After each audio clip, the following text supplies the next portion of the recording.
A boss be rising, BBTV's igniting, turn the volume up. Yeah, the whole world's invited from the gravel road to the neon dream. She built an empire out of broken wings. Boss be rising, sky ain't even the ceiling when she hits go live. Everybody feels it.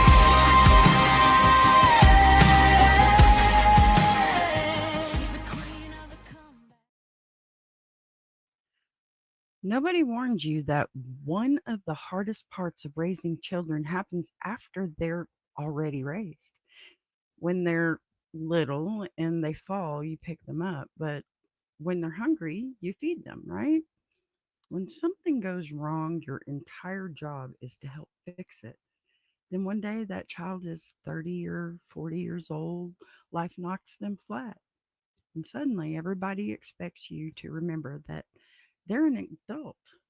Excuse me, my mom button did not come with an expiration date. So tonight we're asking a question every parent of a grown child eventually faces. When your adult child is struggling and you have the ability to help, how much help is too much? Need advice? Ask a bee. The answers may not be perfect, but they'll be entertaining. Submit your letters and let Bee mind your business for a while.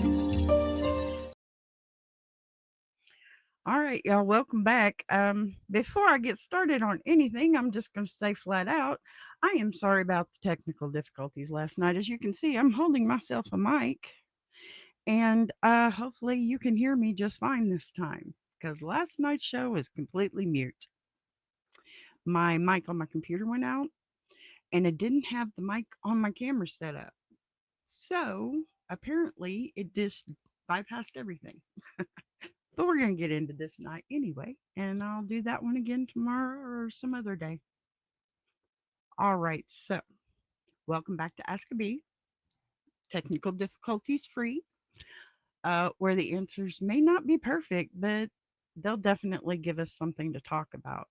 So this week we're talking about something that doesn't get nearly enough attention: parenting after the children are grown. Because apparently nobody hands you a retirement certificate when your youngest turns 18. Now, your children grow up, build lives, have relationships, pay bills, raise children of their own, and you know what? Deal with every adult problem there is. But you're still the parent. And when life hits one of them hard, every instinct you spent years developing tells you to help your kid, right? Hello, Alan. Hola. Sorry, I don't speak much more than that, but happy to have you anyway. So, tonight's letter comes from a mother trying to figure out where helping ends and rescuing begins. Let's pull that letter up. All right, scoop me on over. Now then, let's read. Dear B, my daughter is grown, has children of her own, and lately life has been hitting her from every direction. Money is tight. Things keep going wrong with her car. Work has been unpredictable. And every time she seems to get one problem handled, another one appears. I remember being her age and struggling too. So when she calls me upset, every instinct I have says to help. Amen. If I have some extra money, I want to give it to her. If she needs something for the kids, I want to buy it. If the car breaks down, I immediately start figuring out how everybody is going to get where they need to go. The thing is, she isn't irresponsible. She works, she takes care of her children. She isn't sitting around waiting for somebody else to rescue her. She is, pardon me, genuinely trying, and sometimes life is simply expensive, exhausting, and unfair. Honestly, watching her work that hard and still struggle makes it even harder for me to stand back. No habla español. Sorry, but thank you. Still, I appreciate you. All right. And my husband thinks I help too much. He says there will always be another emergency, and that sometimes adults have to struggle through things because that's how we learn to handle life. hmm Intellectually, I understand what he's saying because I know some of the hardest periods of my own life taught me things I never would have learned if somebody had immediately removed every obstacle. Emotionally, though, I keep thinking if I can keep my child and grandchildren from hurting, why wouldn't I? Can't argue with that logic now, can you? Then I start questioning myself. Am I helping her to get through a difficult season, or am I making sure she never has to discover how capable she really is? Am I teaching her that family helps family, or am I accidentally teaching her that mom will always be the emergency plan?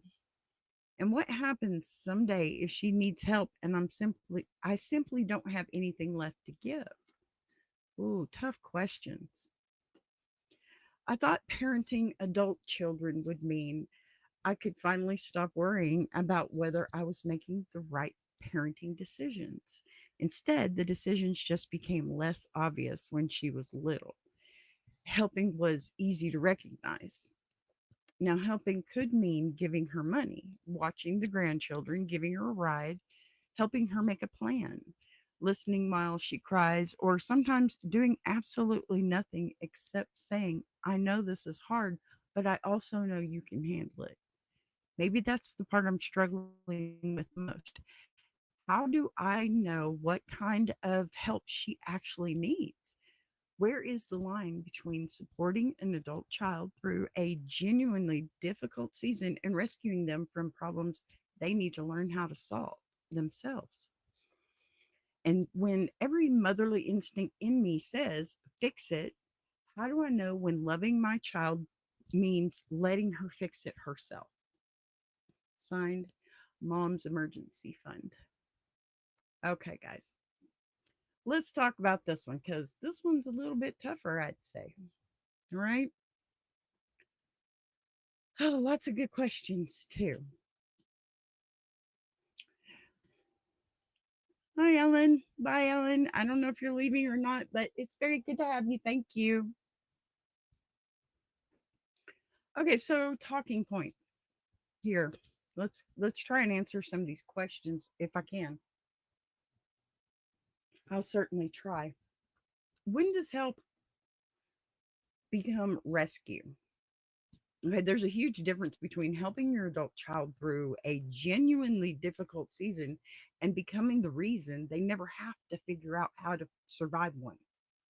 Everybody needs some help sometimes. A job disappears, a car breaks down, rent goes up, a relationship falls apart, somebody gets sick, or three emergencies arrive at the same week, right?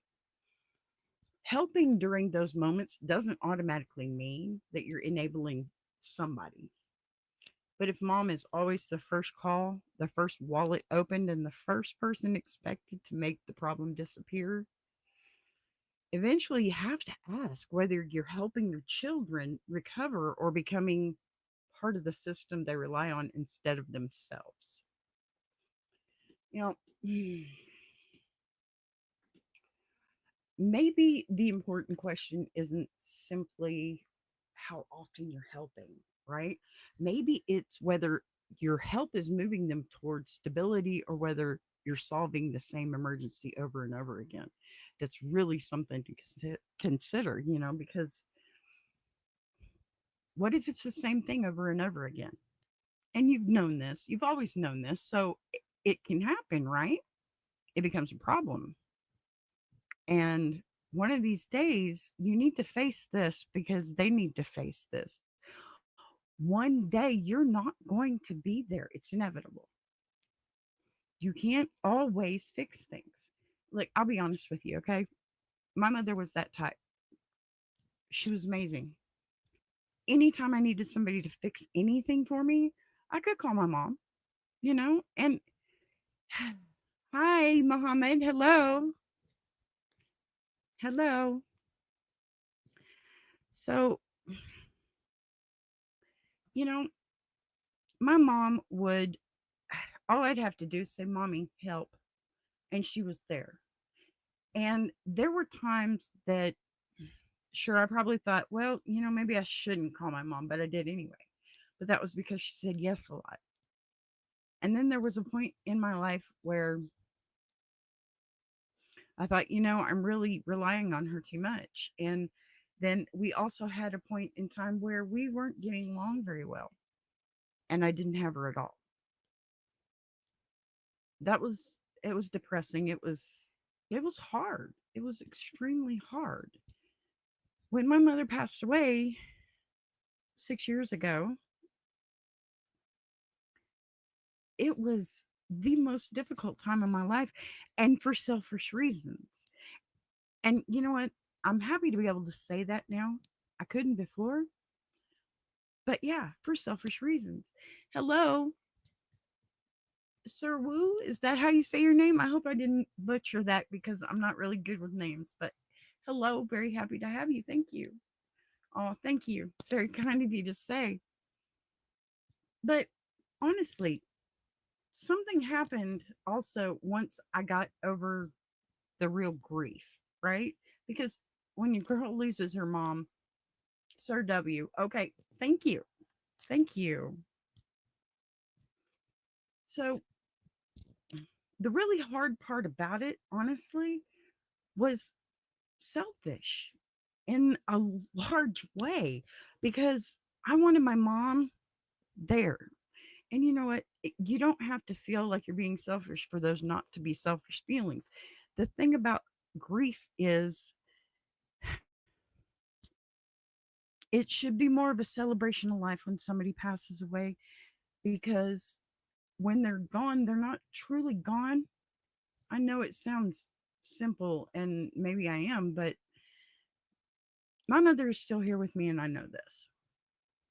These times that I would call her, now that I can't, I still talk to her and she still helps me a great deal. No, she doesn't answer me back. I mean, come on. When you pray, does God answer you? Do you hear his voice? Or do you see things that make you believe? I see things that make me believe. A butterfly. Um, Mostly butterflies, of course. My mother had one butterfly tattoo on her back, and it was for me. And she was the butterfly queen, as far as I'm concerned. And that's the thing. When she left, I was upset because she was gone, not because she wasn't there to fix things for me anymore, because she wasn't there to call her when I needed something or have her call me and say, "Hey, how y'all doing? You need anything?" Because she did that a lot. I had 3 grandchildren for her. She had one child, me. She wanted a boy. She didn't get to have a boy. I had 2. Made up for it. That's what we do, right? That's how we live. That's how we give to our parents. By doing more, and I I want to say more, but I always felt like I needed to be one step ahead of my own mom. And that gave me ambition. Hello, Sheila. Good to have you. Thank you for being here. But seriously, that's the thing what I'm trying to say is right now, no, she's not physically here. I live in the house that she paid for. I live with all her memories, and I mean, her things are still here. But when I need somebody like my mommy, I can talk to the wind and she's there. I don't have to pick up my cell phone now. And I can feel her with me. It's not like her putting her hand on my shoulder and smiling at me or anything, which I would love to see, obviously. But she's still here. And look, I don't know if it's just in my head or not. I just know she's here. And I'm okay with that. And I had the hardest time because, she wasn't here to fix things for me anymore. And when I finally got over being selfish about her not being here for me, I became more there for her and myself. And I think that's really important, especially when you have adult children that are watching you when you lose your parents and how you act and and the steps that you take to get through it. And I really hope that I taught my children something by going through that, just understanding that, I had some strength under there that I didn't even know about, and they figured it out. And that's important. If they can watch me be strong, then when it's my turn to go, they'll be strong too, right? That's my hopes. I truly hope that when I'm gone, I know it's going to hurt them. And we all know that's for selfish reasons because you want them there with you. And there's nothing wrong with being selfish like that, okay? In fact, I will feel blessed if my kids feel that selfish at that point in time. But the point I'm trying to make is sometimes our parents, as parents of adult children, we enable them by not letting them learn by their own mistakes. And my mother did that a lot. And there were a lot of things in the first couple of years after she was gone that just, I mean, took my breath away, to put it politely. Okay. Kicked me in the rear, whatever you want to say. But because she enabled me in those ways, and handled those things, I'd never, ever in my life dealt with somebody's funeral. My mother's was my very first. And I think I rocked it, honestly, because I did the services. I am ordained. I've been doing weddings for a long time now. And she was my first funeral. And may not be my last, but if I were to do any other, it would have to be a very close family member. And that's hard. It was hard to do my mother's, but I managed it. I found that strength. And let me tell you something, even though she enabled me through the years, giving me all the space to, not learn from my mistakes, I found a strength in me that she left for me the day that I had to stand up at that podium and talk to my family about this woman who was only 64 years old. Yeah, it was a surprise. And I'll be honest, the day that she passed away, I learned how strong I really was. I didn't figure that out for a little while, but that's when it started. And I've had to fight for her house. I've had to do so many things that my mother would have taken care of if she were here. And that's the hard part about being the mother or father of adult children, you know, because you want them to have a better life, especially if it was hard for them growing up. You want to make up for that, right? But yet you have to stop. You have to give them their chance to make their own mistakes. There's no other way around it. Because if they don't learn when you're gone, there's not going to be anybody to teach them or to help them dust themselves off when they finally pick themselves up for the first time. That's important. And I've started not saying no to my children, just being a little less helpful, letting them figure it out. I volunteer some, yes, of course I do. There are big seasons that we have to get through, right? But not always. Sometimes I'll let them come to me first. They know I know the word no, though, and that's a big one. And I've started teaching them, it's okay to say no to me too. I think that's important.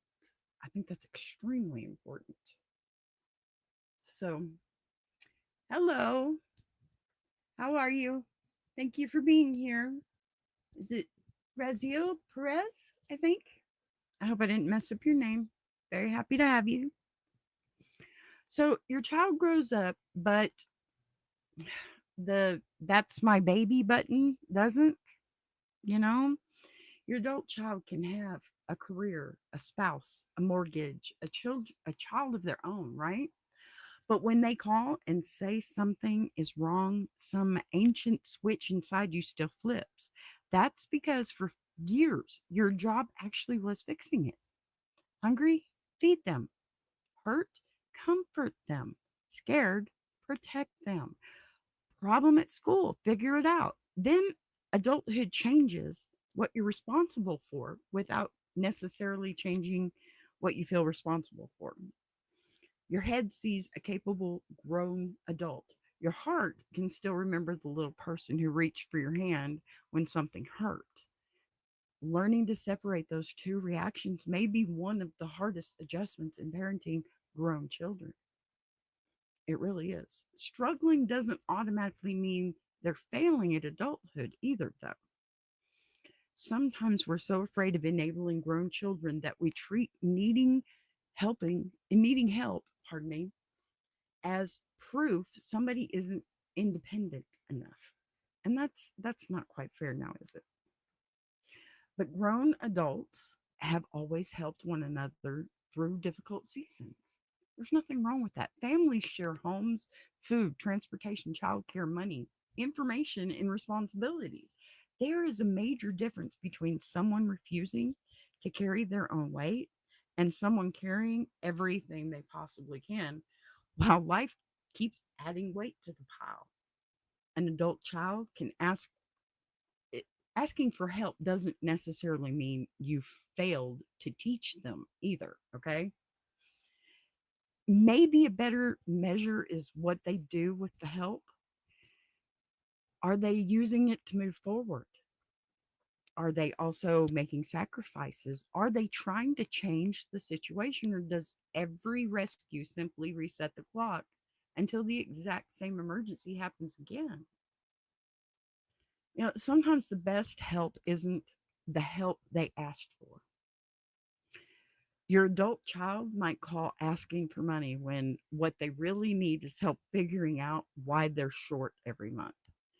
They may need emergency childcare today, while the bigger problem is an impossible work schedule. They may ask you to solve the immediate crisis because, that's the only problem they can see while they're overwhelmed. Parents have something adult children don't have yet: more years behind them. That's simply it. Sometimes that perspective can be more valuable than the checkbook. Help might be a meal, a ride, watching the kids, making a phone call, finding a resource, sitting down with the bills, brainstorming options, or simply listening long enough for them to stop panicking and start thinking. Listen, solving today's emergency may help for 24 hours. Helping somebody become better equipped for the next emergency can last a lifetime. So, I guess my ruling: if you can take the struggle away, should you?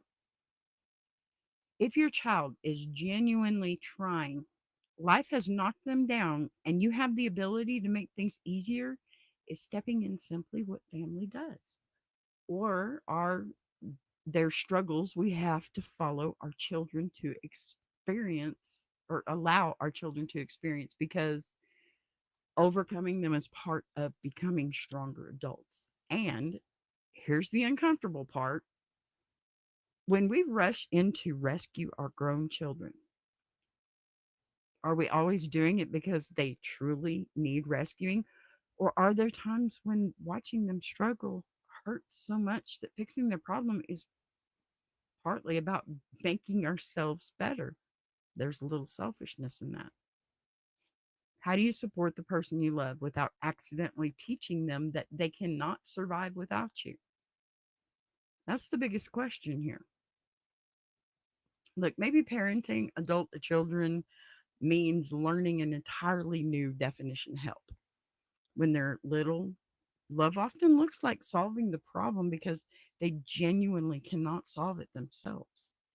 When they're grown, love may look like standing beside them while they work their way through it.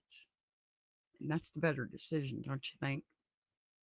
Sometimes that still needs means opening your wallet, okay?